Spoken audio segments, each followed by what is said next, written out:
بسم اللہ الرحمن الرحیم۔ السلام علیکم۔ آپ یوٹیوب چینل دیکھ رہے ہیں اور میں ہوں کاشف کھگا۔ 7 ذی الحج 317 ہجری کو بحرین کے حاکم ابو طاہر سلیمان کرامتی نے موقع معظمہ پر قبضہ کر لیا۔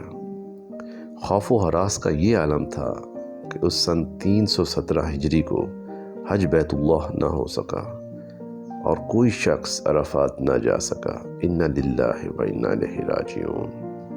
یہ اسلام میں پہلا موقع تھا کہ جب حج بیت اللہ موقوف ہوا۔ اسی ابو طاہر کرامتی نے حجر اسود کو خانہ کعبہ سے نکالا اور اپنے ساتھ بحرین لے گیا۔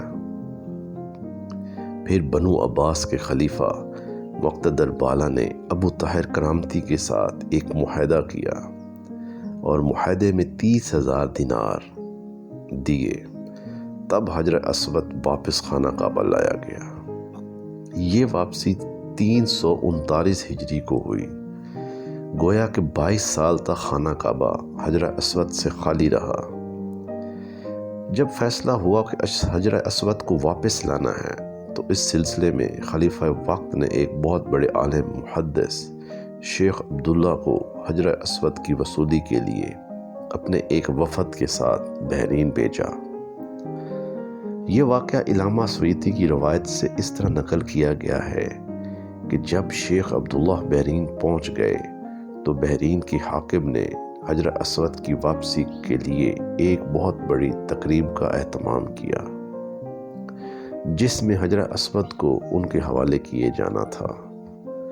تو انہوں نے ایک پتھر خوبصورت خوشبودار غلاف میں سے نکالا کہ یہ ہے حجر اسود، اس کو آپ لے جائیں۔ لیکن اس پر شیخ عبداللہ نے فرمایا کہ نہیں، حجر اسود میں 2 نشانیاں ہیں۔ اگر یہ پتھر اس معیار پر پورا اترا تو یہ حجر اسود ہوگا اور ہم لے جائیں گے، ورنہ نہیں۔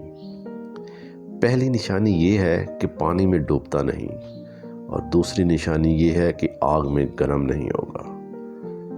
اب اس پتھر کو پانی میں ڈالا گیا تو وہ ڈوب گیا، آگ پر رکھا گیا تو وہ گرم ہو گیا بلکہ پھٹ گیا۔ شیخ صاحب نے فرمایا کہ یہ ہمارا حجر اسود نہیں ہے۔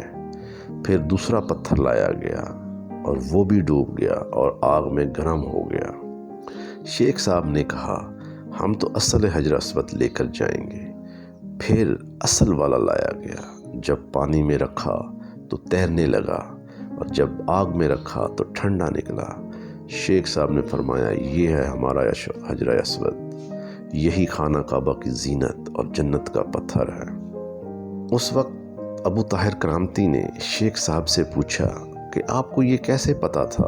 انہوں نے جواب دیا کہ ہم نے اپنے رسول صلی اللہ علیہ وآلہ وسلم سے یہ علم لیا ہے کہ حجر اسود پانی میں نہیں ڈوبتا اور آگ میں گرم نہیں ہوتا۔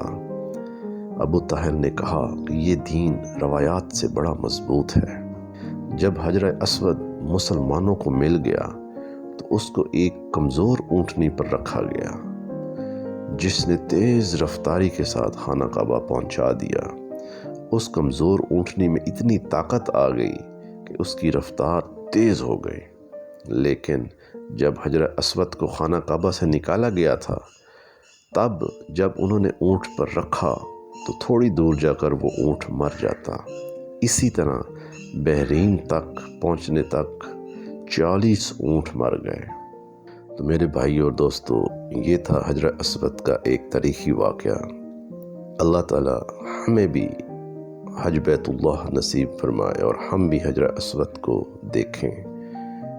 اللہ تعالی سب کو مکہ مکرمہ اور مدینہ منورہ میں جانے کی توفیق عطا فرمائے اور ہمیں 5 وقت نماز پڑھنے کی توفیق عطا فرمائے، اور جب ہمارا آخری وقت ہو تو خاتمہ ایمان پر ہو اور زبان پر صرف ایک کلمہ ہو، لا الہ الا اللہ محمد الرسول اللہ۔